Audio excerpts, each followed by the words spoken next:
Radio check, loud and clear, loud and clear. Thank you everyone for tuning in and welcome along to the coverage here in Montreal. We are 30 minutes away from the start of free practice, and yeah, we've got a fairly exciting session lined up for us up ahead, and then of course we'll have qualifying later on in the day as well. So yeah, free practice 1, free practice 2, pretty standard sessions. You know, we had a couple of incidents here and there. Charles Leclerc had some pretty major damage to his car, but that has now been resolved. Should be having no more issues for Charles, and he'll have his chassis replaced. The FIA will have checked it, and he'll be taking part in free practice 3. Lance Stroll also did have his incident with his car, the front left of its the suspension being broken. That will be that'll be repaired as expected, and he'll be taking part in free practice 3 and quali as well. All right. Yeah, good morning everyone. Good morning, good afternoon, good night, depending on where you are in the world. And yeah, all right. So we'll run through a couple of other things. The qualifying, the race sims and stuff, we did see a bit of that in FP2. We did see quite a lot of qualifying sims in FP1 and in FP2, in fact. The top of the times, in fact, being done by George Russell in P1 at the end of free practice 2, dipping down into the 1 minute 12s, even nearly into the 1 minute 11s. He was very close to last year's pole time, with the conditions this year being a lot better than they were last year. The conditions being a lot cooler as well. So we saw in FP1 the gap between the McLarens and the McLarens weren't looking so good in FP1. They became quicker in FP2 after they actually did some quick runs, but the Mercedes weren't looking all that good in free practice 1 when the conditions were hot.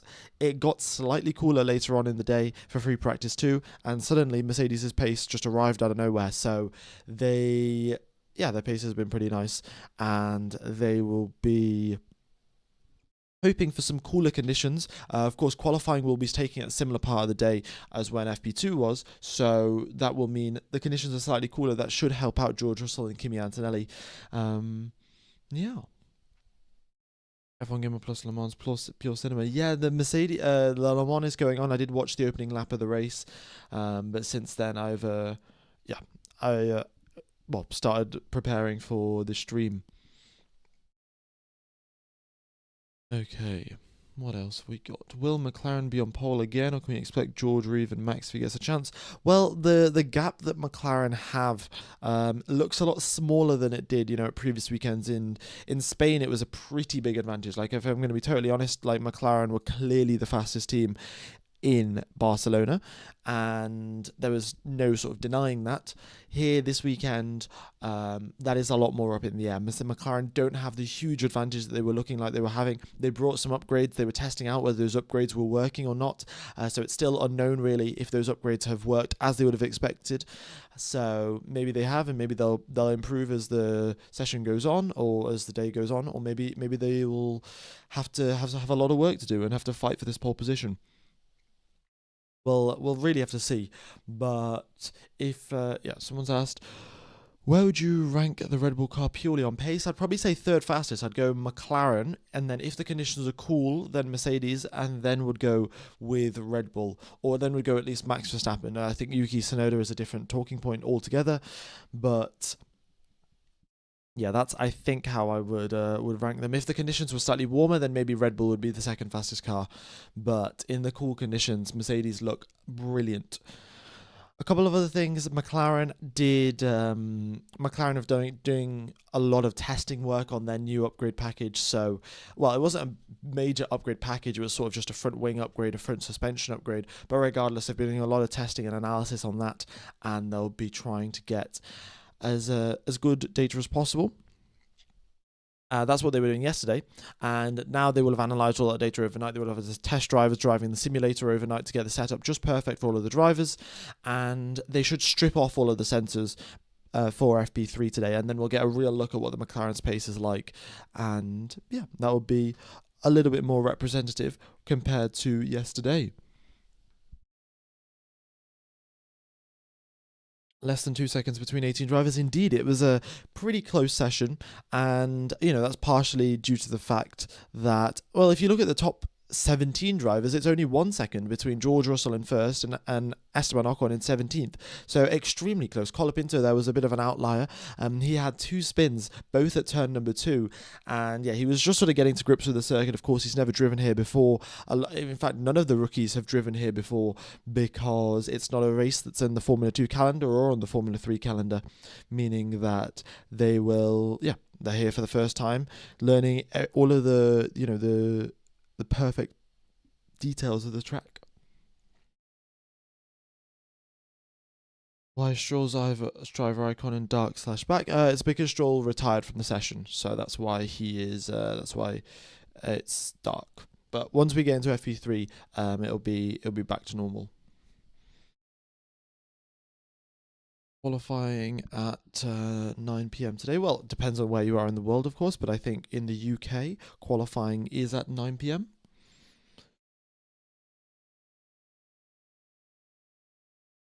What are the red lines on the track? All right, I'll just quickly explain what all of the little markings are on the circuit. So essentially, we have the DRS zones being this green lines here, the purple dot being the speed trap, this green dot and this green dot here are the DRS detection points for the following DRS zones, and the red lines are the sector start and end points. So sector 1 starts, of course, at the start-finish line and then ends at this point. Sector 2 starts from here, ends at here, and then sector 3 starts, and then obviously continues on right till the end of the lap. All right. Yeah, the top 10 are very, very close. I mean, the top 10 are top 9 within half a second of each other. Like this circuit is one of the shorter circuits, so that obviously contributes to the lap times being a lot closer to everyone. There's less corners, less just kilometers of circuit to drive on to differentiate the 2 drivers. Well, not the 20 drivers. And the other thing is there aren't that many corners, shall we say. I mean, there are of course 14 corners, but turn number 12 isn't really a corner, and then they're all sort of combinations of chicanes. You've got 8 and 9 as a chicane, 6, 7 as a chicane, 3, 4 as a chicane. So you could sort of count those as one sequence of corners that follow right behind one another. And yeah, it's more so if you get a good run through the sequence of corners, then you get a good lap time. Couple of other things to mention during free practice 1, free practice 2. A lot of drivers got blocked by traffic. A lot of drivers were doing the blocking as well. Hasn't been great really. Some drivers have I mean, we saw, I think, one of the Williams blocking Bortoleto yesterday. We saw, I think, Hamilton getting very close to, Verstappen getting very close to Hamilton. Hamilton was on a slow lap, Verstappen on a quick lap. Hamilton didn't get out of the way. Other things that we've seen, loads of drivers losing the rear end. It's been a pretty consistent theme of this weekend, and the reason for that is here in Montreal, top speed is king. Like, you do need pretty low downforce levels at this circuit, but there is still quite a few high-speed corners and quite a few medium-speed ones as well, where you do need the grip of the downforce, but you don't have it because you need to be quick down the straights. So the drivers are running on a much lower downforce level on what they typically would be, and because of that, the rear of the car is sliding out a little bit too much, and yeah, they're just preparing and getting used to that. I think it's also the shortest pit lane. It might be. I'm not exactly sure of that fact. I'll have it double checked for tomorrow. Were the McLarens sandbagging in FP1 and FP2? Yeah, I think so. Definitely in FP1. I don't know about FP2, but for FP1 for sure. They had a lot of sensors on the car. Firstly. Secondly, they weren't running in particularly high engine modes. So yeah, we know for a fact that McLaren weren't going full speed. And clearly, even in FP2, you can see Norris there, 324 Ks. He's 13th through the speed trap. That's probably not particularly accurate. I think he'll be a little bit higher up once we get to quali. Okay. Yeah, 20 minutes away now from the start. In fact, let me take you through an onboard lap of the circuit, show you all of the, the important details of the track. So you make your way down at the start finish straight here. You want to go over the first curb, not so much the second curb, because you've already on the power by the time you touch the second curb there. So you want to be on the curb for the first one. Second corner though, don't touch the curb. Here, it's just super duper long, and a lot of the drivers, you will see them short shifting as they accelerate out of turn number 2, because traction is very limited at that part of the circuit, so short shifting is a pretty good idea. Then again, you make your way through turn number 5. Now head towards turn number 6. It's pretty important just to get a good run for the second corner here. Run all the way out wide. Don't hit the barrier like Lance Stroll did, and then you continue on down the straight. You got DRS on this corner. Brake just under the bridge, and then all of these corners are so tricky because you do want to take the curbs as much as possible, because you save lap time. You don't have to turn as sharply if you drive over the curbs, but then it does unsettle the car, and the chance of the car bouncing about, being thrown offline, is quite high. So it's a difficult one, difficult thing for the drivers to manage. And the Red Bull does struggle driving over the curbs because it's already an inherently very unstable car. So then driving over these curbs makes it even more unstable, even more twitchy, unpredictable. So we'll see how Max Verstappen fares today. But yeah, as you can see, the circuit is very much similar to a street circuit in the way that the barriers are very close to the edge of the circuit, edge of the track, and any slight mistake, you will end up in a barrier, like what happened to Lance Stroll, like what happened to Charles Leclerc, and I suspect we might even see 1 or 2 more drivers in the barriers today. Of course, the Wall of Champions, we might see some drivers there. Max Verstappen was the closest driver to touching the wall. In fact, he did touch the wall. He touched it at 0 centimeters. He was just gave it a little glancing blow as he exited turn number 14 there. But yeah, we'll see how the drivers cope with the challenge of Canada.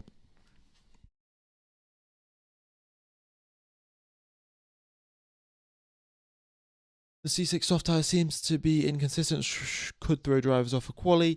Yeah, I mean, they seem to be inconsistent, but also the teams will have been experimenting with the best way to warm up the tyres, because it's not always just like a simple, do you do this same method again and again and it'll always work. When you go to different circuits, the track surface is a little bit different. The level of abrasion that you have on the circuit is different. The track temperature is different. So for each sort of different condition, there is a different optimal way to warm up those tires to the correct temperature, to the correct window. So the teams will be experimenting with that, and that's probably what they were doing in FP1 and FP2. They did a lot of short runs, and obviously with all of the short runs they do one hot lap and then one cool down lap, and on those cool down laps they were trying out different ways. Which corner should we push, which corner should we not, where should we warm up the tires on the lap, where should we warm up the brakes as well. That was another issue, Max Verstappen not having optimal braking performance yesterday. So yeah, we shall see what the drivers do and how they cope with the challenges here in Montreal.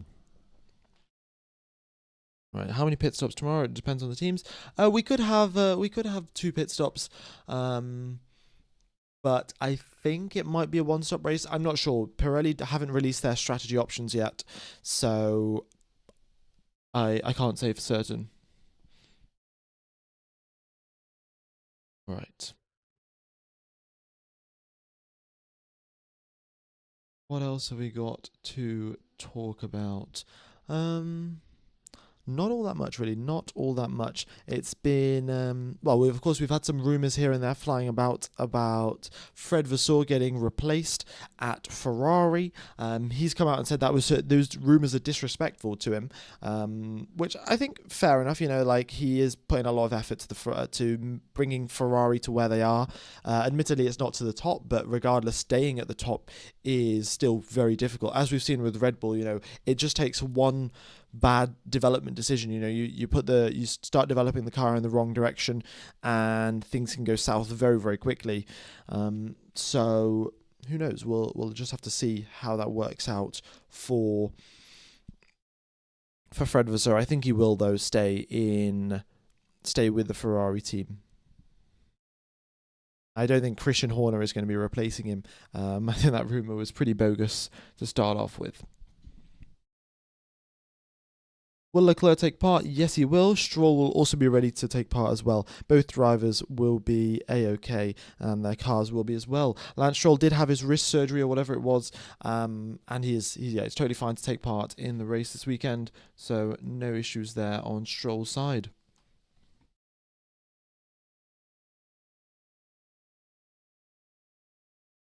Okay, yeah.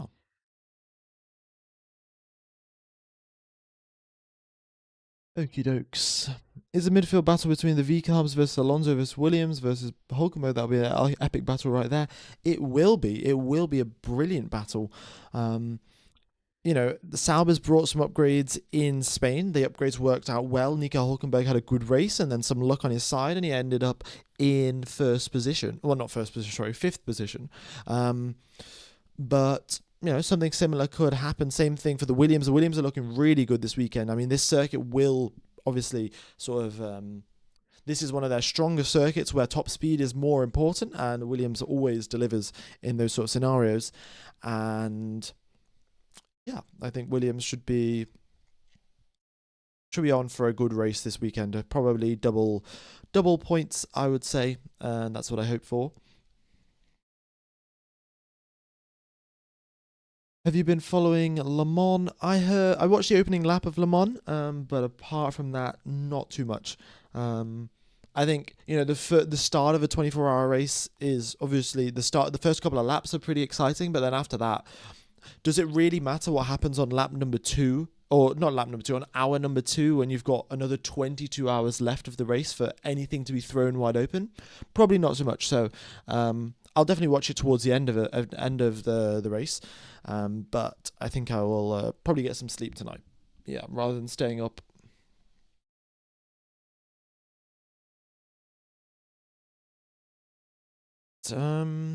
Yeah, we should have the new data loaded up on the screen. Let me just check. Have we got it?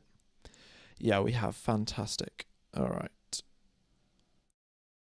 There we go. We've got the free practice 3 data, and as you can see, track temperature up at 43 degrees, air temperature at 19 degrees, so that's not too bad. At track temperature of 43 degrees, that will swing once again the favour towards McLaren. Those cars just much better in hot conditions compared to anyone else. But for qualifying, the temperatures are set to drop, the clouds are set to come out, and it's just going to go later in the day, so it will cool down in Canada, which means that the Mercedes will be back in the fight.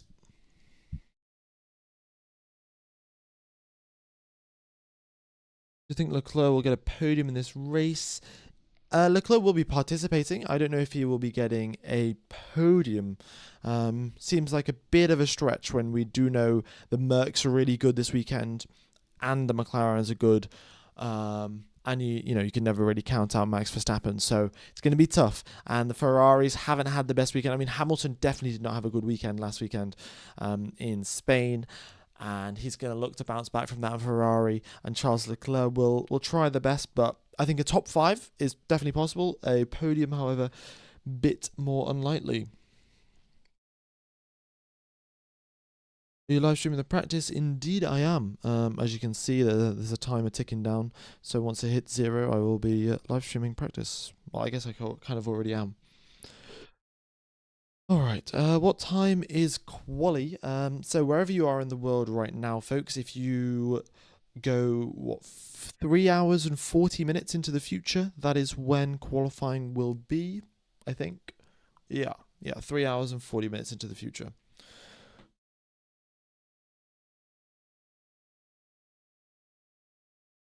Okay, a couple other things to talk about. Max Verstappen's potential race ban. He's come out and said that he's not going to be changing his driving style in order to prevent his chances of getting a race ban. We'll wait and see how that happens, to be honest, because he's got a championship to fight for. The gap currently between himself and Piastri is 40 points, or around about that. And yeah, 40 points is a pretty big margin. Another DNF could mean that goes up to 65. So he's got to be careful about, or not a DNF, you know, if he sits out of a race, doesn't take part, then that'll be 65 points is the gap to Piastri potentially. So he's got to be very careful with how he plays things out. Because yeah, cannot let anger or anything get the best of him. Otherwise, this championship will be, well, this championship fight for Max Verstappen will be over before it even begun, really. 49 points. Oh, okay, 49 points then. Exactly. So, pretty big gap there.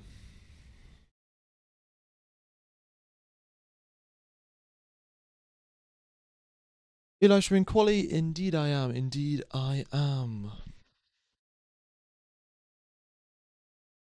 Do you think Arvid Lindblad can be the next Max Verstappen for Red Bull? I mean, potentially. They are sort of hyping him up to be that. They're also hyping up Isaac Hadjar to be the same thing. But the question is, you know, they can get a really good driver into the car, but if the car is undrivable and it's not particularly stable, and the only person that can drive it is Max Verstappen, then they're going to have issues. So they need to sort that out, really. They need to figure out a way to design a car that isn't undrivable, and then they can bring in, you know, promising rookie drivers who will deliver some good performances rather than just being destroyed by Max, because Max is the only one that can drive the car. I think Max will leave Red Bull if it doesn't go well. Well, we'll wait and see. Of course, he's still got his contract at Red Bull, so either that's going to need to be bought out, or he's going to need a contract release clause or something like that.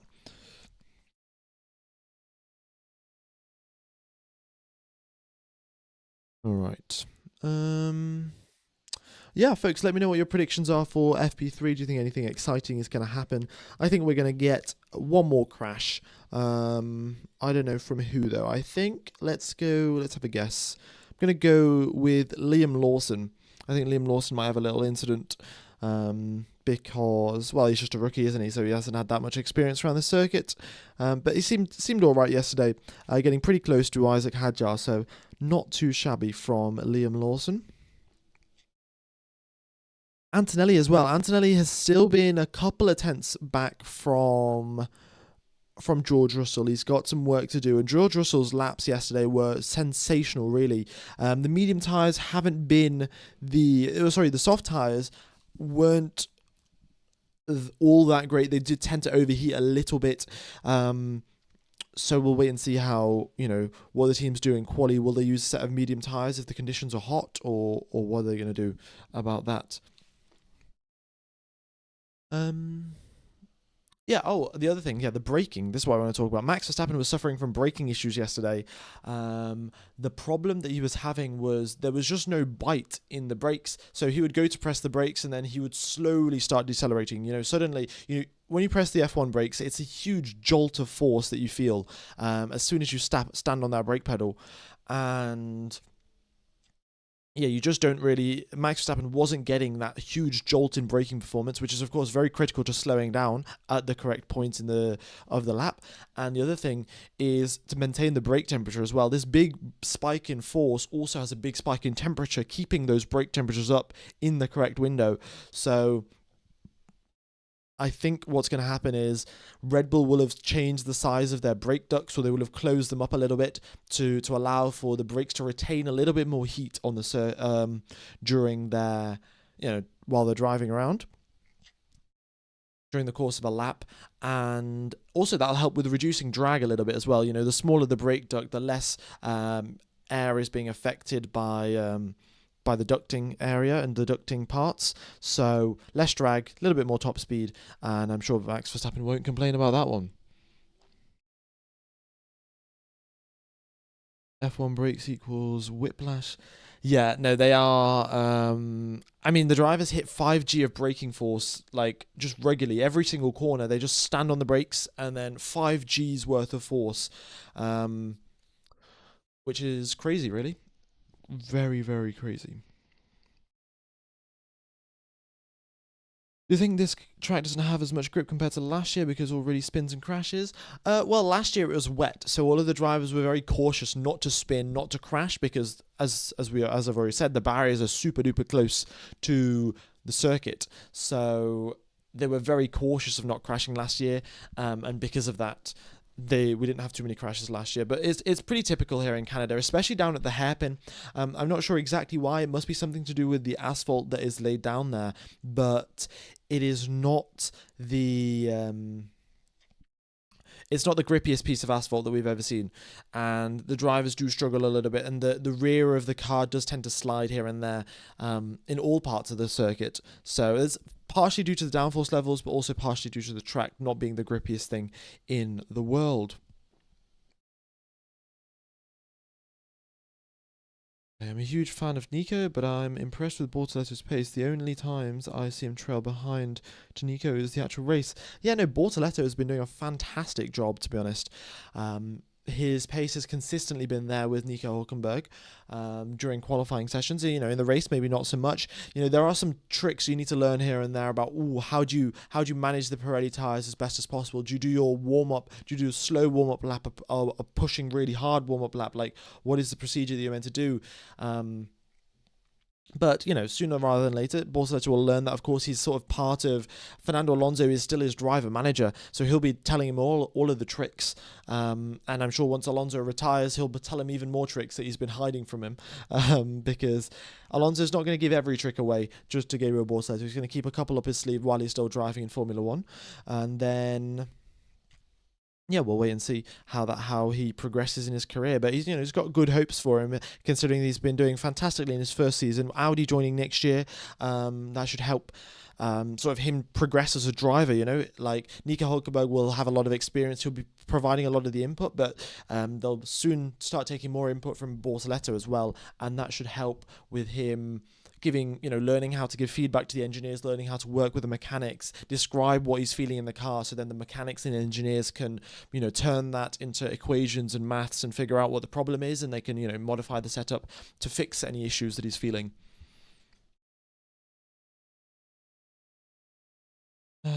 Okay, so I shall take you through a lap here while we are about to get underway for the session, but we've got 3 minutes now till we get underway for the start of free practice 3, and I'll just take you through an onboard flying lap then.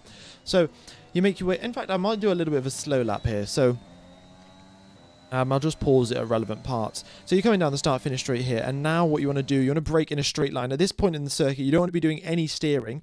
Braking perfectly in a straight line, utilize every single bit of grip that you've got to braking. You shift down from 8th gear all the way down to, I'd say, 3rd gear, 4th gear through this corner, and now you go onto the power just a little bit, and then you smoothly go back onto the brakes. You don't want to be jolting the brakes on this corner, because you've got to slowly transfer the load from the rear of the car to the front of the car to make sure you don't understeer. So this corner is very, very long. You transfer the load to the front. Now you wait. You don't get onto the power too early. You can see there from the telemetry that I've got. If I make this just a little bit bigger, you can see from the telemetry I'm barely on the throttle here, nowhere, not even 50%. And you open up the steering wheel very, very slowly, probably short shift as well if you're losing a bit of traction, and then you get onto the power as you head towards here. You brake at the 70 meter mark, a little bit out from the corner, brake in a straight line again, and downshift over this curb, and then try to stay off the grass for the second apex. Hug the inside line again. Now braking in a straight line. You can run it out wide as well. It's fine to go over the white line on the entry. So what you can do is you run it out wide outside the white line. So your front right tire is on the outside line. Outside the circuit, but in fact all of the drivers take this line, so it's not too much of an issue. It's still a clean part of the circuit technically. You go through this corner and hit this apex, and once again you can just run it as wide as possible without hitting the barriers. Of course, don't want to do what Lance Stroll did. You've got DRS through this part of the circuit, so DRS wide open, brake under the bridge, again straight line braking here, and you've got to keep as much load on the front of the tire through this corner, because you don't want to be understeering at this part of the car, this part of the lap. Your tires are already slightly starting to overheat from the 2-3 previous chicanes behind, so you keep as much load as you can on the front, then you slowly get onto the power. Don't let the rear slide out. This is the DRS detection point just under that bridge, so the drivers will be wary and maybe playing a little bit of cat and mouse. And then the other thing is, you don't actually want to, when you're doing when you're exiting this hairpin here, you don't actually want to go all the way to the wall because, as you'll see, the circuit sort of tightens up. So in fact, rather than running all the way out to the wall, you actually miss the wall and you run slightly inside because the circuit just on the left-hand side there tightens up. You get a bit of grass coming out from the barrier. So you're just accelerating once again in a straight line, shifting up into 8th gear, DRS wide open. And another thing to be wary of here is porpoising, and the drivers, well, not porpoising so much, is plank wear. Not the entire circuit is going to be the entire circuit isn't going to be perfectly smooth in all of the different regions of the track. Oh wait, I don't know why it's the timer is saying that. Let me get rid of that. But yeah, the FP3 is underway, as you can see there on the bottom left, but none of the drivers are out onto the circuit yet. Everyone's just waiting around. So I'll continue on talking about this part of the circuit. But essentially, I think the left-hand side is fairly smooth. The middle is also fairly smooth. The right-hand side is pretty bumpy. But what the drivers will do is they'll find the smoothest possible part of the circuit, the smoothest possible line that they can take to minimize the amount of bouncing. And if you minimize the amount of bouncing, you can run the car even lower to the ground, minimize the plank wear, and gain a bit of extra lap time here. And now for the final chicane, of course, the Wall of Champions chicane. What you want to do, you can drive over the first curb as much as you want. There's no sort of issues there. You can drive over the first curb. The second curb, however, you don't want to be going over that one. I've taken this line slightly badly on the lap that I've done, but you can take the first curb as much as you want because you're not actually on the power at that point. You're braking, you're slowing down, so you've got a lot of load on your front tires anyway, so it doesn't particularly matter too much. However, on the second part of the chicane, at this point you're on the power. Look at the telemetry there. I'm on the power 50-60%, and if you're bouncing over the curb when you're already at 60% throttle, that's like 600 horsepower, and you're bouncing around. It's not a good recipe. In fact, it's a recipe for flying into the Wall of Champions. So ideally take a lot less curb on the second apex, and then you accelerate down the final start-finish straight to come across the line. But that is a lap of the Montreal circuit, a little bit more in detail compared to the normal flying lap that I record. But I don't know. Do you guys prefer that? Would you guys rather that I just did a normal flying lap? Do let me know. But we've got the drivers just sat in the pit lane. Standard Formula 1 procedure, to be honest. Nobody's coming out on the circuit. Finally, Charles Leclerc's getting into the car. So that should be good. Yeah, Leclerc's getting into the car, so I think like he's coming out.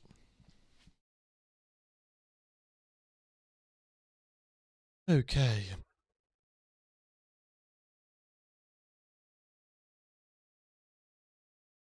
Yeah, 48,000, 4,800 people watching the stream. Thanks everyone for tuning in. If you haven't hit the like button, folks, be sure to do so. It really does help out the channel. Very much would be appreciated. And yeah, if you're enjoying the coverage, be sure to hit the subscribe button as well. It does. Hopefully we can hit 171k today. I mean, the target for today is actually 172. I haven't updated it yet, but I think it's fine. If we can hit 171, that would be fantastic as well.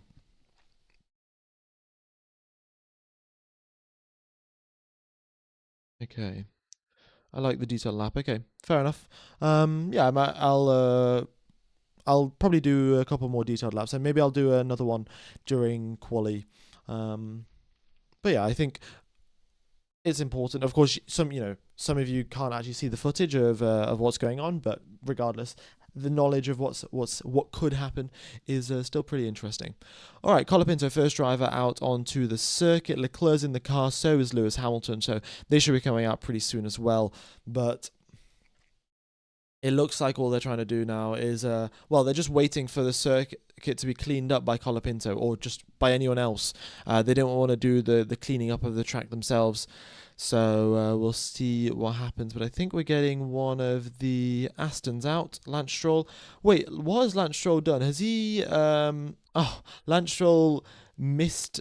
nearly drove into the pit lane. No, he was already in the pit lane. He missed the turn. He wasn't steering sharply enough, and nearly drove into sort of where all the team principals are sat, where the race engineers are sat.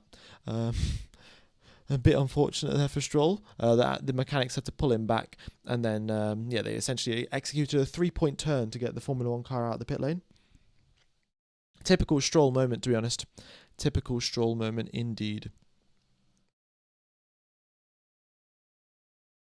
Okay, yeah, Colapinto's out on soft, so we got Alonso and Stroll out on hards. They're just scrubbing the hards, which is pretty standard Aston Martin procedure.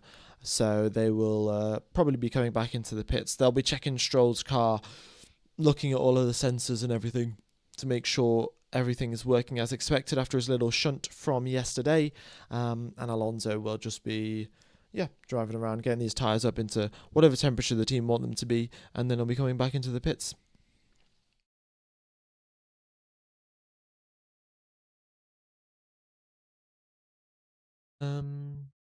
Yeah. So that's about it, really. We've got Liam Lawson coming out onto the track as well. Pretty good going. All right, yeah. Alonso into the pits. Stroll will be doing the same.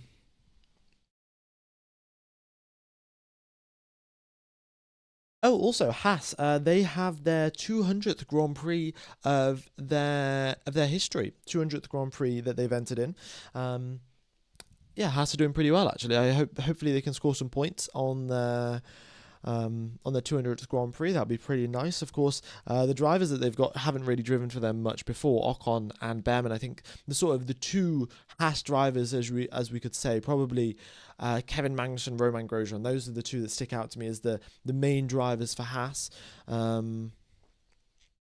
Yeah. And fortunately, both of them aren't in the sport. I think Grosjean is still racing IndyCar, and Kevin Magnussen, in fact, is in Le Mans right now, racing with BMW. Is number 50 took the lead at Le Mans? Is number 50 Kevin Magnussen's car? I'm not actually familiar with how it's going in Le Mans.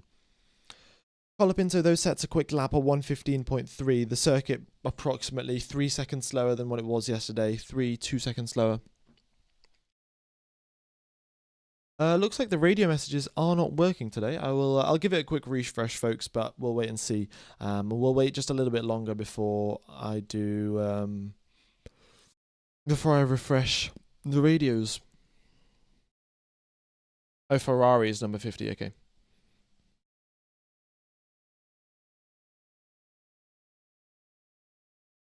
Romain Grosjean is not in IndyCar. He is driving at IMSA. Oh, okay, fair. Yeah, I think he was previously at IndyCar, but no, I haven't really been keeping up to date with what Romain Grosjean has been doing. Yeah, they've they've paused the radio because the drivers were swearing too much. No, I don't know what they've done. But the radio system is probably the most unreliable system that we've seen, apart from George Russell's GPS, which is quite often broken. Apart from that, it's either the radios that are broken or George Russell's GPS.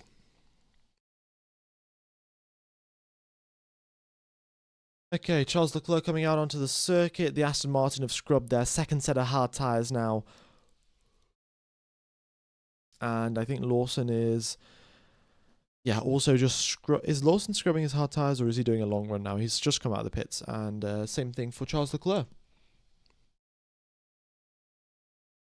Alright, so I'm going to have a quick sip of water. I'll be back in just a sec, folks.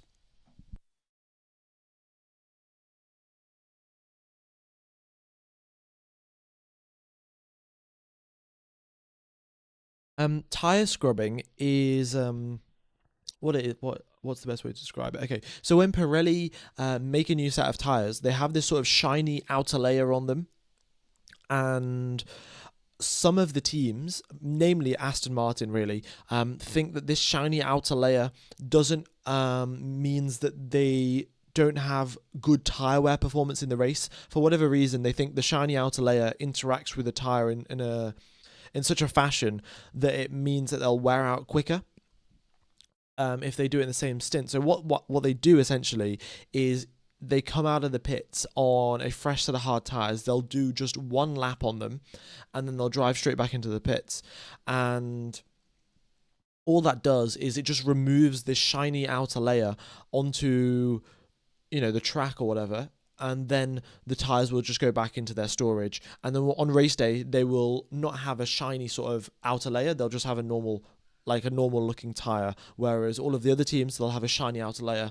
But it doesn't really seem to matter. Like, if it did matter, I'm sure all of the other teams would do it. But the only team that we ever see do it is Aston Martin. So yeah. Yeah, they cure the rubber apparently. It's some sort of, essentially, it's to try and make the tire and the rubber a little bit more durable. We don't know if it works. I think it probably doesn't because none of the other teams do it. But yeah.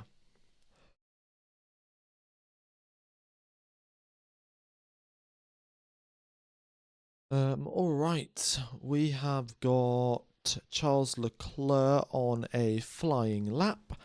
Let's wait and see what he can do.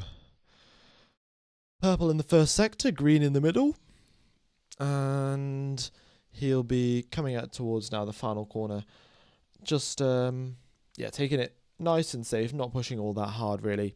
And across the line he comes. What's it going to be for Charles Leclerc? A 1:15.0, 0.3 ahead of Colapinto. There we go.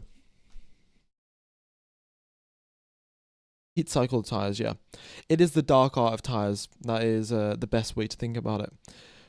There's just so much complexity in how the layers of rubber interact and stuff. Like they've got some proper smart scientists working on this, Pirelli, and Formula One has some pretty stringent requirements. You've got to think about this. Like, these tires are taking 3, 4, 5 tons worth of load going through the tires. They're driving around at breakneck speeds. They're at 100 degrees Celsius. And then all of the Formula One fans will say, oh yeah, we want them to wear out really quickly so we can have a 2-stop race as well. And we also want them to have a bunch of grip so the drivers can be attacking all of the time. And we also don't want them to have a puncture because that would, cause crashes and stuff like that. So Pirelli have got a lot of sort of a lot of constraints. They're saying we want this and we want this and we want this and this from the tires, and Pirelli are able to deliver. I think it's still a pretty fantastic job what they do with all of the tires here in Formula One. Quali will be in 3 hours and 15 minutes.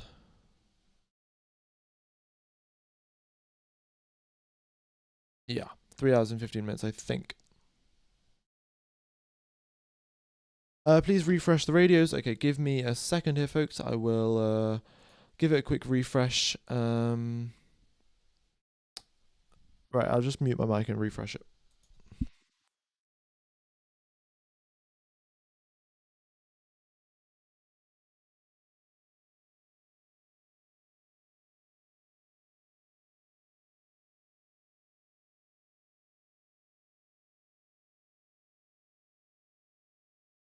Yeah, looks like team radios aren't working today. Well, I'll try and get them sorted for later on, but nothing as of right now. The red lines are the sector boundaries, green dots are the DRS detection points, and the purple dot is the speed trap. Quickest lap so far, Pierre Gasly at 1 minute 14.4 on a set of soft tyres.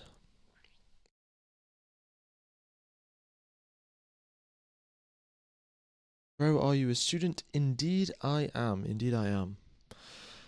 Behrman's done a pretty nice lap there, actually, on the mediums. He goes quicker than Charles Leclerc, so pretty solid lap from Behrman. Of course, nobody's really pushing here. The circuit's still a little bit dirty from overnight. Some dust and stuff has been blown onto the track, and they'll wait for all of that to be blown off before they do their full quali sims, and we'll be getting quali sims probably in the last 20 minutes or so. Last 20 minutes of FP3. That's when all of the drivers and the teams will take the fuel out of the car, put on a fresh set of soft tyres, and go for another lap.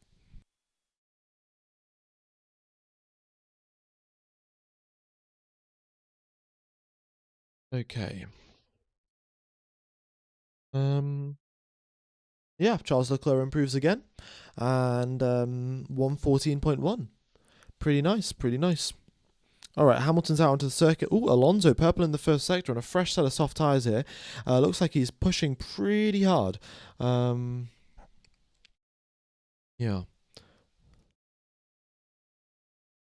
Are McLaren still in this track? No, they're just sandbagging.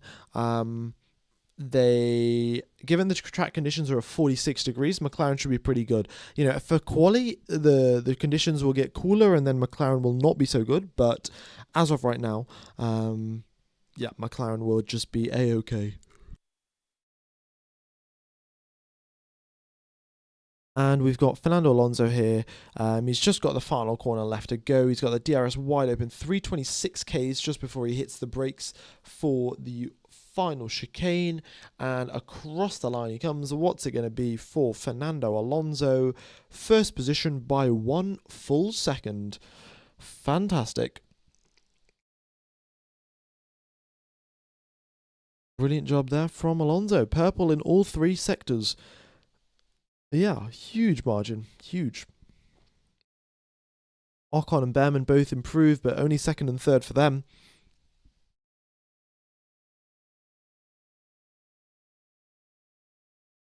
Yeah, clearly Fernando Alonso is the GOAT, you know? Rookie driver and also purple in all 3 sectors.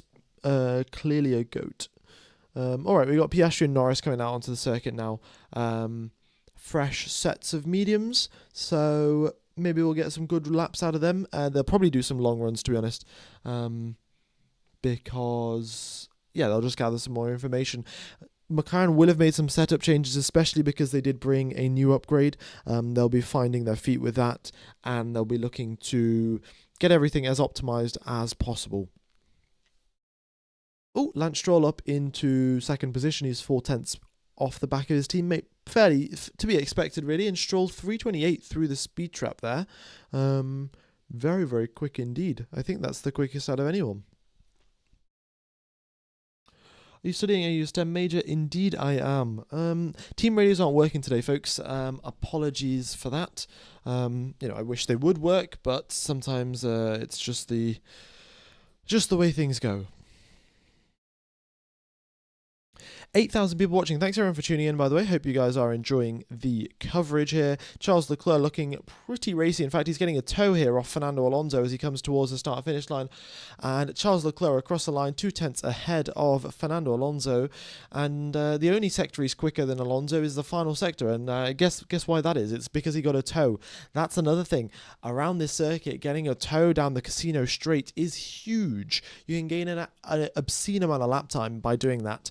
And the drivers are going to be, well, playing cat and mouse. Bortoletto there getting a little bit of a tow. Oh no, Bortoletto's not on a quick lap, but yeah, we will watch out for it in quali. In that final sector, Charles Leclerc gained 3/10 of a second compared to Alonso. So, and he was only 2/10 ahead of him. So if it wasn't for the final sector being so good for Leclerc, then Alonso would actually still be in first position. I think Alonso might go back up into first, given his purple first sector.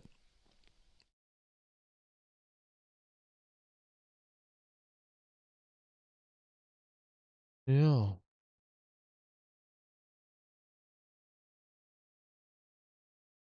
All right. We have Lance Stroll now across the line to start a flying lap. We've got Alonso. Alonso's backed out of his lap, actually. I think he must have made a mistake going through the final chicane. Yeah, had to back out of it.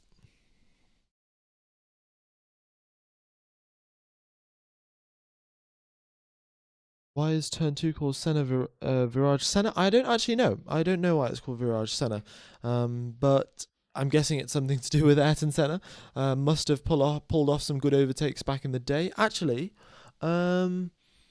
I think this circuit was introduced after Senna stopped racing. So, yeah, we've just got a replay here of Alonso, and yeah, totally just missed his braking point. Didn't have enough front grip to turn into the final chicane, and then, yeah, just cut the corner. He comes over the radio saying no rear grip today. Interesting. I mean, they'll sort that one out. Probably add a little bit of rear wing angle, most likely.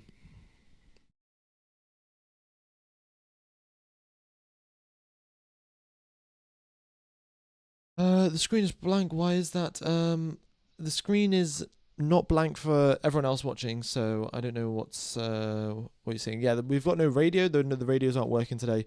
But yeah. Oh, yellow flag. Who's that? Nico Hulkenberg. Going slowly. I think he should be fine. But the yellow flag has been cleared up. Yeah, no issues there. We'll get a replay of why that was a yellow flag.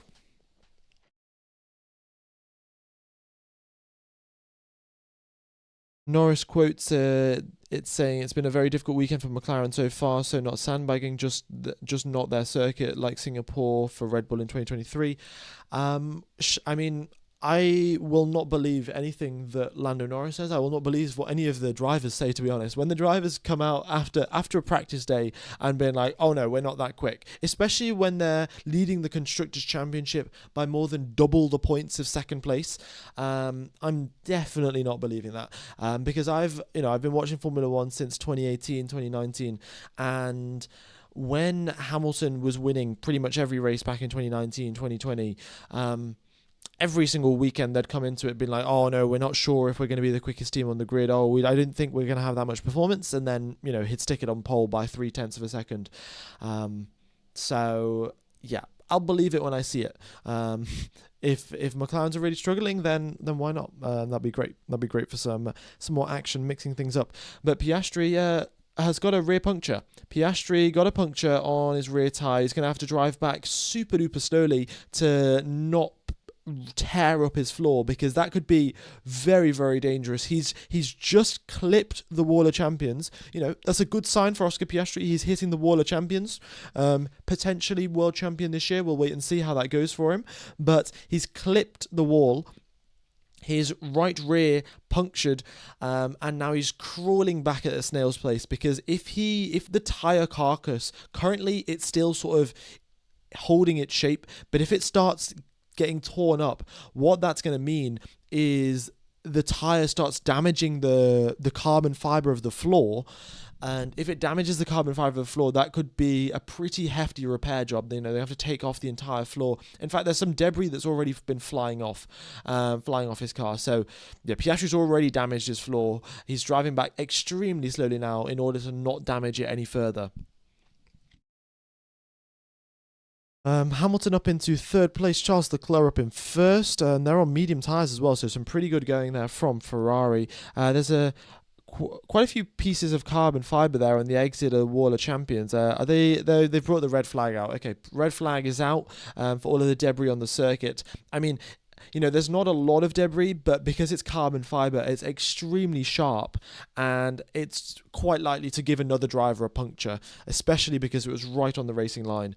So it's been a red flag for debris at the Wall of Champions. Oscar Piastri is driving back super duper slowly. He's getting to the point where this tyre might rip off, but he has just made it through. He's making it out of the final corner, just crawling around. Oh, sorry, the hairpin. And he should be fine. F1 Gamer, did they show a replay of Hulk's yellow flag? I think they're just showing it now. In fact, let's see. Hulk, I think, touched the grass a little bit on the entry and then spun. Spun, did a 360 and just avoided the barrier by a millimeter. It was so close. In fact, he may have even slightly touched it, but no major damage to the car. Got extremely lucky, and it was a full 360. Just giving the barrier a little kiss. What did he come over the radio to say? That was very lucky at the last chicane. I spun at the last chicane. Yeah. Canada being dangerous, indeed so. Piastri makes it back to the pits. The marshals will have their debris picked up very, very soon, and will be getting back to doing some more running.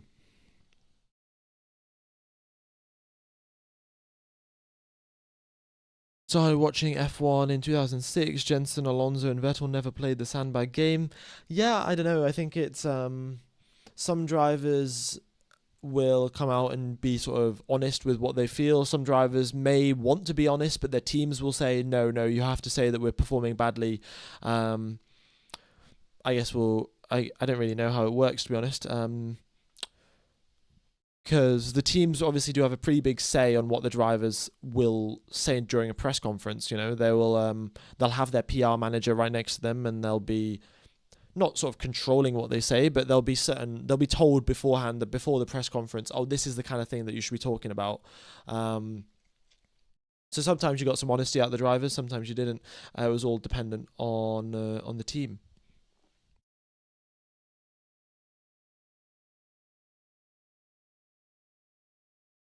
Okay, yeah, last year's pole time, a 1 minute 12. I'll take you through an onboard lap of the circuit, point out where everyone's had a couple of crashes here and there, but yeah, you're making it through the first chicane. This is where Hulkenberg had a little spin, but managed to keep it going without any major damage. Piastri hit the wall there on the exit, so that was his issue.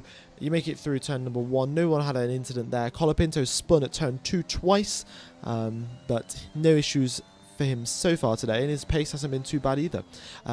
Through turn number 3 and 4, this is where Leclerc crashed in FP1. Then now heading towards turn number 6 and 7. On the exit of 7, that's where Stroll had his incident in FP2. So yeah, pretty much every single corner here now, we've had drivers make mistakes, lock up, had spins. Then I think turn number 8, we've had just drivers go straight on by missing their braking point. Verstappen and Hamilton nearly collided, in fact, on the exit of turn number 8 because Ferrari didn't come over the radio to Hamilton. Hamilton also spun at the chicane here. Sorry, not the chicane, the hairpin.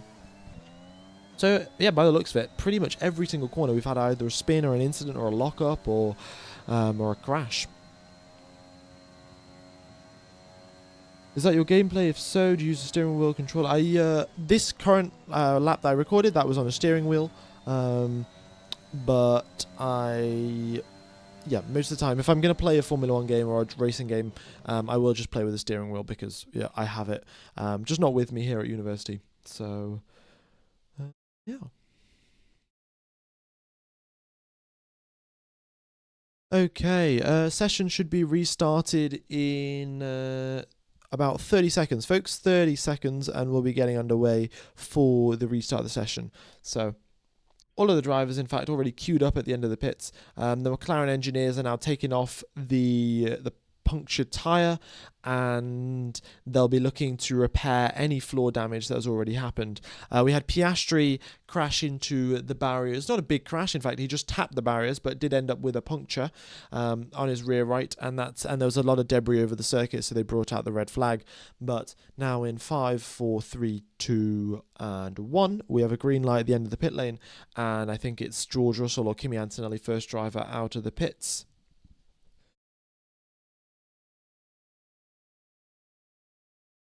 Okay, yeah. Thank you everyone for tuning in, by the way. We've got 8,000 people tuned in to the live stream. That is fantastic. Hope you guys are enjoying the coverage. I will be commentating the qualifying session as well, so be sure to tune into that one. Look forward to seeing you guys there.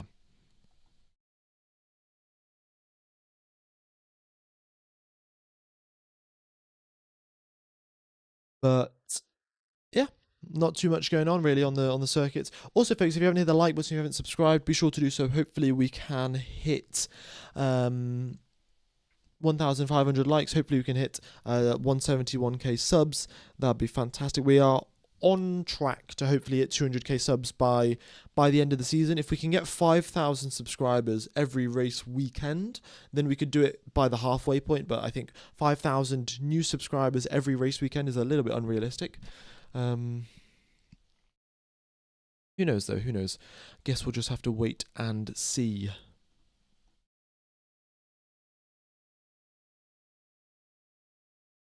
What time is quali? Folks, wherever you are in the world, if you go 3 hours into the future, that is when qualifying is taking place. So, yeah.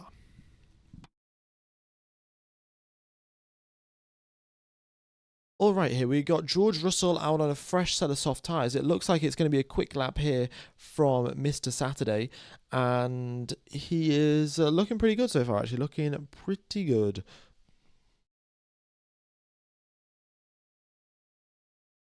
First sector, 20.5. Alonso and Leclerc did 20.3s, so he's really not that far off in the first sector. Then in the second sector, he is purple. Goes just about a tenth quicker than Hamilton in the middle sector, sorry. So George Russell, in fact, 2/10 up on Charles Leclerc's time as he crosses the middle sector line. And let's wait and see now. He's going to get maybe a small little toe from Isaac Hadjar. Hadjar now gets out of the way, and Russell gets through the final chicane across the line now. What's it going to be for George? 4th position. Not the best final sector, to be honest, not the best. In fact, he lost half a second in the final sector compared to Charles Leclerc, and yeah, that's probably down to the fact that he didn't have a toe, and also down to the fact that he probably wasn't pushing too hard in the final chicane, given how easy it is to crash. Oh, also, there's another stat here, folks. Oscar Piastri has finished the last 37 Grand Prix that he's taken part in. 37 Grand Prix without a single DNF for Oscar Piastri. So, pretty good going from Oscar, actually. And I think the record is 43 races without a DNF. And I think that's held by Lewis Hamilton, I think. So, yeah, Piastri's getting pretty close, actually. He is might be on for breaking that record if he doesn't get a DNF. You know, he's been very consistent, no mistakes, no huge blunders here and there. Of course, he did have a little incident out in Australia, but apart from that, he's been pretty clean. No major contact, no major spins, damage, nothing like that. So, very, very consistent indeed is Oscar Piastri. Bit uncharacteristic to see the mistake that we did see and the exit of the Wall of Champions, but you know, it's the Wall of Champions. It's bound to happen sooner rather than later for Oscar. Some people are saying that he's going to be the next World Drivers' Championship winner. What's Verstappen doing? I don't really know. He set a lap of a 1:13.4, which is 0.6 off the pace. He was pretty quick down the straights, 328 Ks down the straights, but just losing a lot of lap time in the corners. I don't know what's going on there, but clearly something's not working properly for him.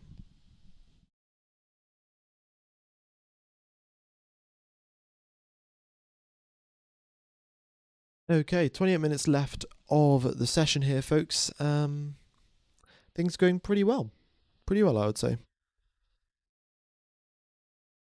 No major incidents. We have had Piastri with a puncture, Nico Hülkenberg with a spin, but the rookies have been keeping it under control, actually. No major damage for any of the rookies. Hopefully I don't jinx it. Yeah, we'll see all their real pace in 3 hours' time, because, as we know, none of this pace is ever representative, and they're all running pretty high fuel loads. I think in about 12 minutes time or so, we will get the final quick laps with actual low fuel. As of right now, they are all still doing sort of long runs. And even if they're not doing long runs, they're doing short runs, they're still pretty high fuel loads. Because yesterday, we were getting down into the 1 minute 12.1. Track conditions are obviously a lot hotter. 43 degrees compared to the 37 it was at the end of FP2 yesterday. So 7 degrees drop in track temperature should also bring down the lap times. If we're doing a little bit of a comparison here between Alonso and Stroll, Alonso is going quicker in the corners, Stroll going quicker down the straights. So it looks like they've got a different setup there for the two Aston Martin drivers. But yeah, Alonso currently holds the fastest first sector.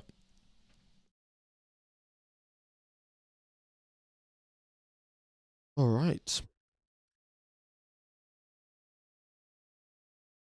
Leclerc's top speed is 333. How is that? That's purely because he got a toe. That is not going to be because the Ferrari engine is super quick or anything like that. He got a toe, and everyone else is 328, 327 probably without toes, stuff like that. A big incident there. Well, not a big incident really, but a missed apex there for Alex Albon by a pretty huge margin. Cut the corner over the gravel, over the grass. Totally made his tyres very dirty. Oh, Lando Norris, purple first sector, purple second sector. He's on 9-lap-old medium tyres, is Lando Norris. And he's gone purple in the first sector, purple in the second sector, by very, very small margins, I'd like to point out. Less than half a tenth in both the first and second sector compared to George Russell's times. Verstappen across the line, second place for him on a fresh set of soft tyres. Lando Norris is across the line, first place, a 113.3 on a set of used mediums. What? The gap between Verstappen on a fresh set of softs and Norris on a used set of mediums is huge. I mean, it is hot conditions. McLarens are bound to be good. But by this much, I don't know. I mean, maybe the soft tyres aren't working that well in these hot conditions. We've seen it happen in the past where the medium tyres are actually better than the better quality tyres when it gets hot. But the quickest lap overall, actually, has just been done by George Russell. He goes quicker than Lando Norris by half a tenth. And great lap there by George. But he's done that on a fairly used set of softs. I mean, he's done 5 laps or so. That's probably 2 or 3 hot laps. So, still not ideal. McLaren still have their huge pace advantage in the hot conditions. Verstappen's still over the radio complaining about lack of bite in the brake material. So I don't know if he's glazed his brakes or done what, but issues arising here for Max Verstappen, and they need to be resolved ASAP. Otherwise, yeah, he's got no shot at pole position. Even Isaac Hadjar's up there in 5th position, and he's on older soft tyres, and he's managed to set a lap time only a tenth back from Max. All right, let me refresh the radios. I'll maybe see if they are going to work again.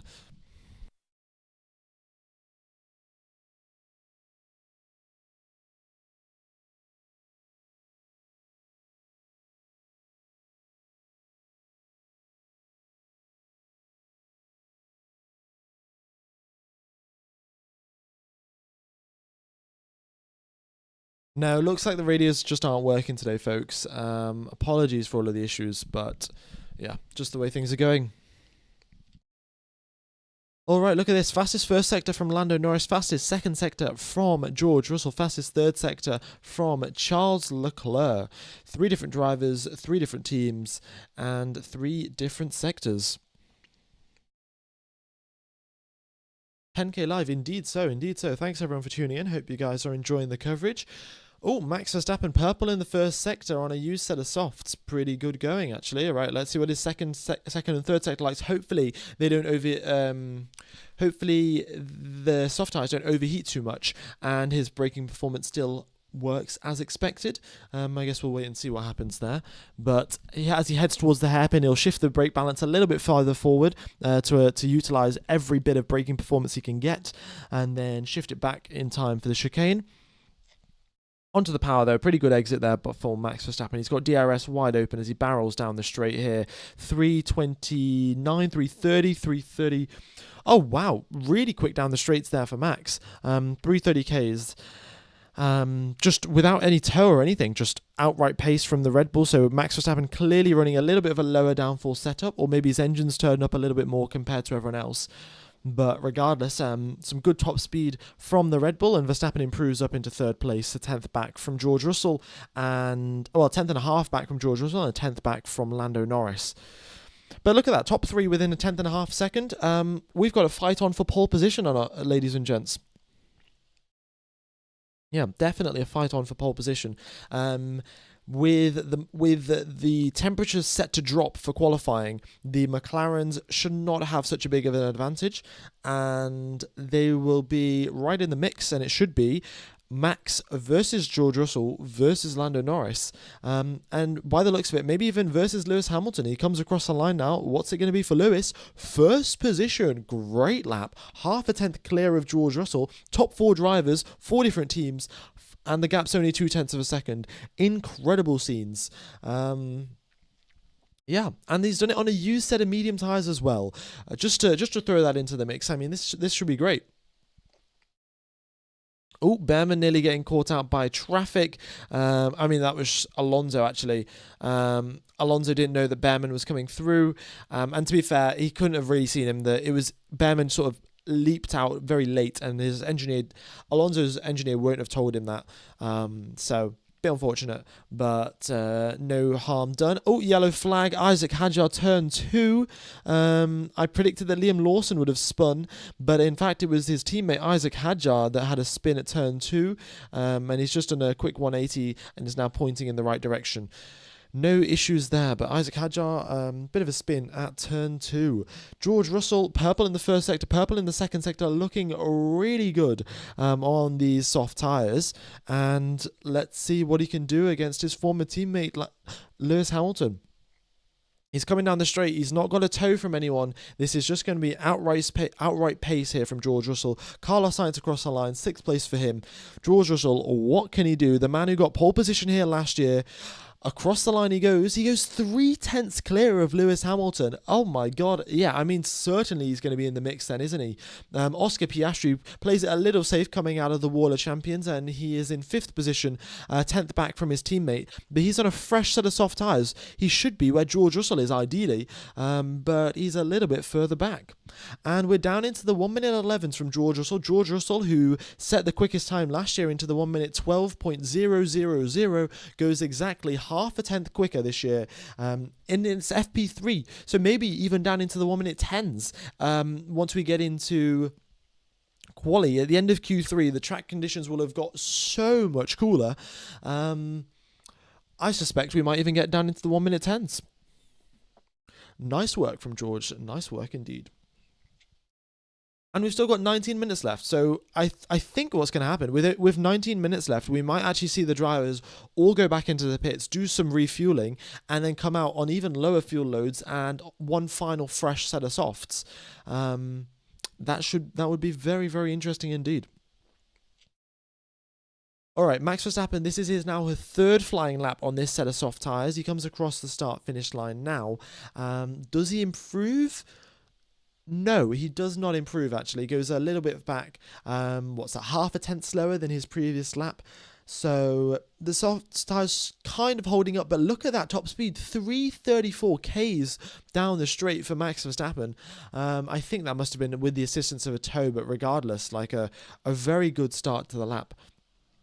Very good end to the lap. That's the other thing. So you can gain a huge amount of time by getting a toe out of the final corner. Some teams will try and, they'll set it up. If Tsunoda gets through into Q3, Tsunoda will be forced to give Max Verstappen a toe. If not, then the drivers are going to have to fend for themselves. They're going to hope that they line up the timing is perfect so they can get a toe off someone else. But who knows? He got a toe off Gasly. Okay, fair.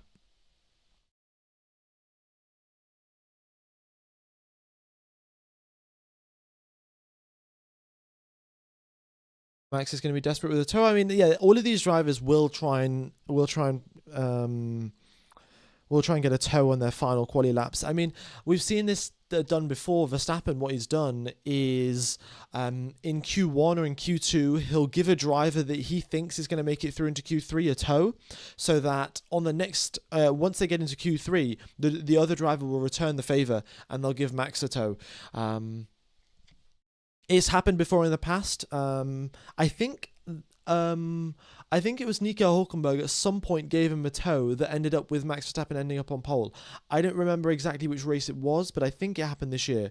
Verstappen gave Nico Hülkenberg a toe in Q1, or maybe the previous race weekend. Hülkenberg returned the favour during a Q3 session, and Verstappen ended up on pole position. Or it was with Alonso, actually. Alonso with Miami. Okay. Yeah. What happened with the radio? Radios just aren't working today, folks. Yeah. Oh, also, another thing I do have to mention, I'm sponsored by Surfshark VPN. If you guys are interested in watching the Formula One coverage for only $2 a month rather than, $20, $30 via ESPN or anything like that, you can get Surfshark VPN for $2 a month. Then you can join an Austrian VPN server after you download Surfshark VPN onto your phone or your computer or whatever.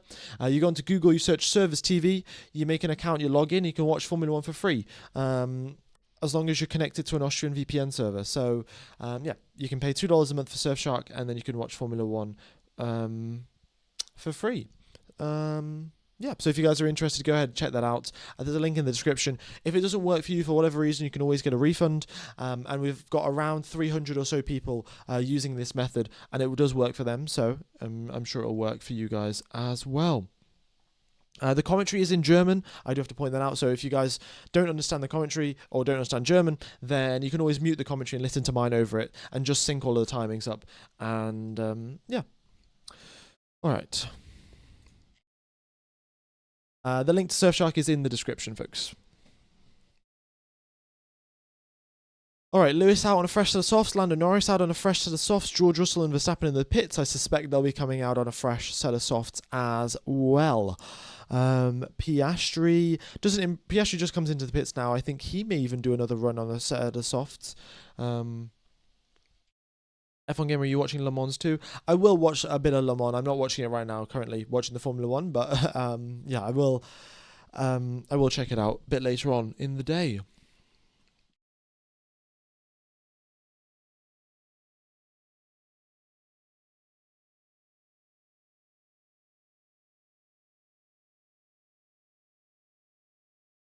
All right. Hamilton going for pole this weekend. Yeah, I mean, this is one of Hamilton's best circuits. I think Hamilton has been, if you were to say, like, Hamilton's best tracks, you'd probably say Silverstone, Hungary, and Canada. These are one of the best circuits that Hamilton is, that he's the strongest at. He's not been great so far this season compared to Charles Leclerc. This might be his weekend to shine. Get ahead of Charles Leclerc, out qualify him. So let's wait and see. Purple in the first sector. He's now just coming towards the second sector line. What's it going to be for Lewis? It's green in the middle sector. He's ever so slightly up on George Russell's time. Russell did set his time on a reasonably old set of soft tyres when he did it. Hamilton is out on a fresh set, so we'll see how his final sector goes. He's clearly not got anyone ahead of him to give him a tow, but he's still blasting down the start-finish, down the back straight, 327 Ks through the speed traps, slams on the brakes, gets through the wall of champions just fine. And across the line he goes. What's it going to be for Lewis? He improves, not enough to get ahead of George Russell, however. He's 1/10 back from his former teammate. Lando Norris, however, is going really, really quickly. He was 2/10 up on Russell's time through the middle sector. Has a little bit of a twitch as he exits the final chicane, comes out of the final corner and across the line. It is a 1/10.5 clear of George Russell. Brilliant job there from Lando Norris. And the track conditions are still up at 45 degrees, so the McLarens are bound to be strong. I suspect as those temperatures drop, Mercedes will get quicker and quicker, McLarens will get slower and slower, and it will be all to play for. Verstappen comes out on a fresh set of soft tyres. Fantastic. All right, so we're getting all of the top contenders putting some quick laps in. Antonelli across the line from 14th up into 8th position. Nice job there from Kimi. Still a ways back from his teammate George Russell. I mean, 8.5 tenths back. It's a pretty big margin, but Antonelli's never driven at this circuit before. It's a pretty tough circuit, so we'll cut him some slack. When is quali starting? Quali starting in 2 hours and 40 minutes. So 2 hours and 40 minutes. Yeah. I totally forgot to actually set up another timer. I probably could have set up another timer just for quali, given that we have also space as well. Could have done that. Because there's no team radios today. Yuki is reconsidering his life choices. Yeah, back down in 19th position, just ahead of Nico Hulkenberg. He's 2.3 seconds off the pace. He's sat in the pit lane. Hopefully he comes out on a set of softs and can hook together a good lap. Charles Leclerc, 7th place for him, unfortunately. He's had a fairly decent lap, and then in the final sector, a little mistake cost him some time. And yeah, ends up in 7th position. He is how far back from his teammate? Half a second back. Oh my God, Hamilton's done a really good lap, and Leclerc has got a lot of improvement left to go. And we've only got a couple hours left till quali. Can you give a quick track tour? Yeah, why not? Okay, here we go then. So here we are, coming down the final corner. This is the chicane here. The World Champions there on the right-hand side. You don't want to be hitting that. Just like Oscar Piastri did, in fact, a bit earlier today. Stroll across the line, 12th place for him. We're on to the brakes for turn number 1. Third gear through there. Slowly, you've got to wait for the car to rotate onto the power, short shifting up the gears to minimize any sort of wheel spin. Then towards the turn number 3 and 4, just over the chicane, keep the car as stable as possible, but the curbs will, try and make it as unstable as possible. So it's a fine balancing act. Then you make your way through turn number 6 and 7. Don't run out too wide here. It's quite easy to hit the barrier, and just ask Lance Stroll. You got DRS open down towards turn number 8. This is where Albon went off. There's actually quite a bit of gravel here. Let me just give you let me just go back a little bit.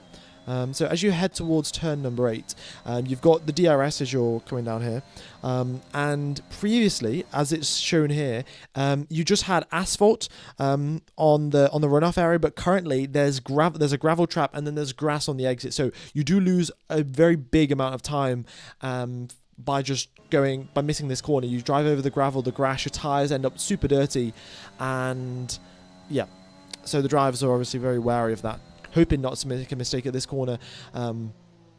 You got the hairpin, great overtaking opportunity, and then of course you want to potentially slipstream your competition back down the following straights.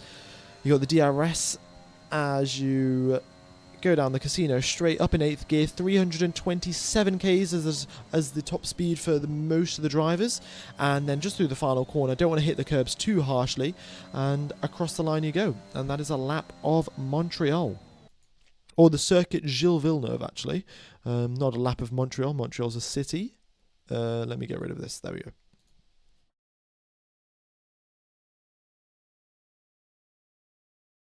Alright, I don't know why Yuki's still in the pits. But yeah, he's down in last place, and he's having some sort of issues, I think.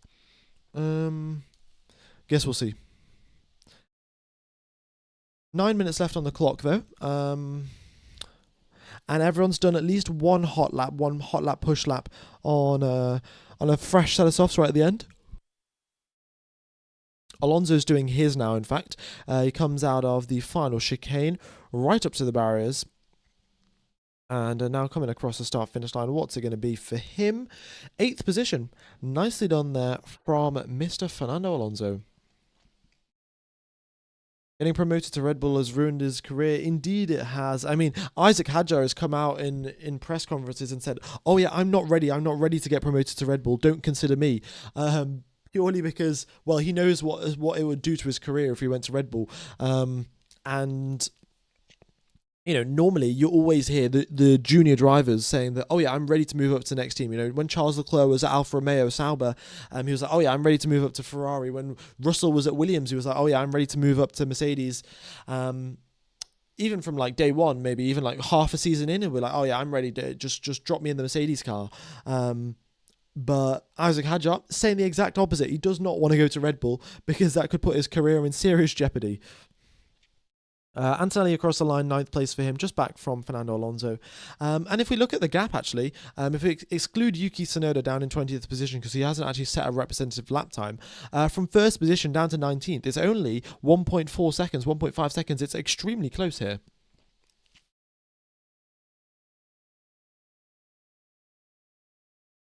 Okay. And some more issues with traffic. Pierre Gasly getting hit with traffic. Comes over the... Yeah, fantastic. I'm starting to get really pissed off with these guys. Like, what the F are they doing? And yeah, clearly he's just a bit frustrated because traffic is a real big issue. It's quite a short circuit, to be honest. We're having 70 laps of racing around here in the Grand Prix on Sunday, and that's purely because the circuit isn't that long. So I think it's only 4 point something kilometers, 4.5 maybe. And yeah, 4.5 kilometers long for 20 cars doesn't leave an awful lot of space for each driver. So you end up with quite a bit of bunching up and quite a bit of traffic issues. So we'll have to watch out for that in Q1. All right, we've got 11,000 people watching. Thank you everyone for tuning in. Hope you guys are enjoying the coverage. Look forward to commentating to you guys for quali. That's going to be happening in 2.5 hours. 2.5 hours now, till we get underway for quali.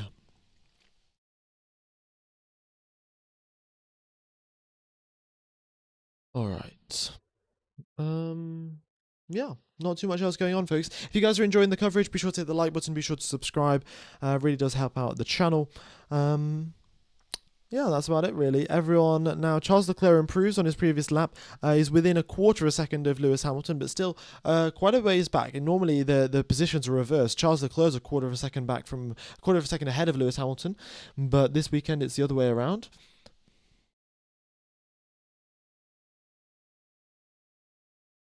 F1 Gamer, when a mini sector is clear, is that a bug, or does that mean the driver had the exact same time in that mini sector?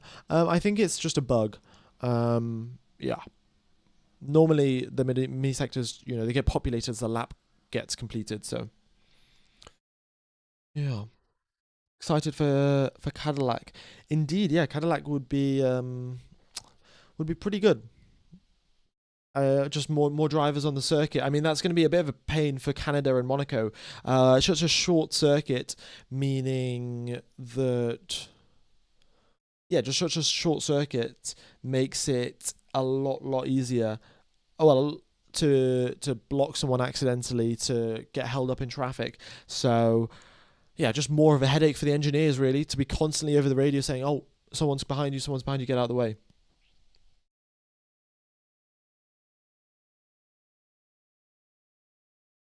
Okay. Yeah. Once again, folks, apologies for the slightly low-key commentary. Well, I don't know. Maybe you guys prefer that. But I will be a lot more excited for qualifying, of course, because it will actually mean something rather than just practice drivers just driving around, getting their setups ready and doing their final couple of checks before we go into quali. Yeah, the radios aren't working. I will actually look to get the radios fixed in time for the race. In time for not the race, in time for qualifying. It'll be pretty good to see the radios and the messages over the radio. If someone gets surprised, like a surprise elimination out of Q1 or whatever, reading those radio messages is always good fun. All right, Alonso up into 5th position. Look at that, top 5 different teams, 5 different drivers, and the gap is only half a second. Fantastic. Fernando Alonso, clearly the GOAT. Clearly is, I mean, when I say clearly the GOAT, I'm being sarcastic. Just if you guys didn't realize, but Alonso, I mean, he's been driving around in Formula 1 for so long, still has the pace. Norris goes purple in the first sector, yellow in the second sector, and yeah, he's got to. Well, he's going to finish this lap. Yuki Tsunoda has been noted for a red flag infringement. I don't know what that was, but I suspect he's just not slowed down too much. Verstappen's going over the radio saying no grip, just sliding front wheels. He set a green first sector, so I don't know how much to believe that. But yeah, regardless, some pretty... still not happy with the setup of the car as Max. Having issues with braking, having issues with front grip, then sometimes rear grip. But... Norris doesn't improve on his previous lap, in fact goes 0.3 of a second slower. Max Verstappen, however, is looking pretty good. We'll see what he can do as he comes out of the World Champions chicane. 3:31 though, just before he hits the brakes, so some really good top speed there from Max Verstappen. And across the line he improves, not enough to actually gain any positions, but still does improve. 4th place for Verstappen after his 3rd quali lap on those soft tyres. So not too bad, really. I mean, everyone's done a couple of laps on these tyres, so you're not going to expect them to be the quickest. But let me know, folks, do you think we're going to get down into the 1 minute 10s for quali? I think so. I think 1 minute 12s is 1 minute 10s is definitely reachable. And I think that's what we're going to get.